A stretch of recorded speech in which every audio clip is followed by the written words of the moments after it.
Overall, I reiterate, as we have repeatedly stated, that the resolution issue is rather complex. It involves a lot of nuances. And you saw yesterday the published text of the draft deal that we handed over to Ukraine. It includes a lot of clauses. There are options, all aimed at eliminating the root causes of this conflict and moving towards a path of sustainable resolution. Certainly, it would be wrong to expect any immediate results and breakthroughs. But work is underway. Certain agreements were reached in Istanbul, and they are important. People should be a priority. These agreements will be implemented, and the efforts will continue. We are waiting for a response to the exchanged document. Could you please clarify whether a new contact with U.S. President Donald Trump is scheduled, as it happened after the first round of talks? If it is required, it can be arranged quite promptly, but there are no agreements yet. The work has just begun. Vladimir Medinsky is a presidential aide and heads our delegation.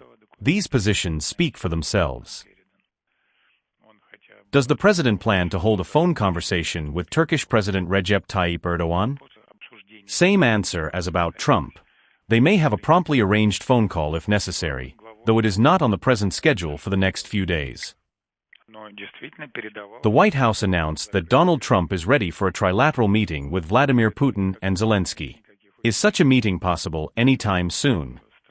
Frankly, it is unlikely to happen soon, as President Putin has also repeatedly expressed his readiness for high-level contacts, emphasizing they should become the result of agreements that have already been elaborated at the technical, expert level. Therefore, President Putin supports the idea of communication, but believes they should be properly prepared. Could Russia compromise on any of the items in the draft deal presented yesterday in Turkey? This is a part of negotiation, which cannot be disclosed.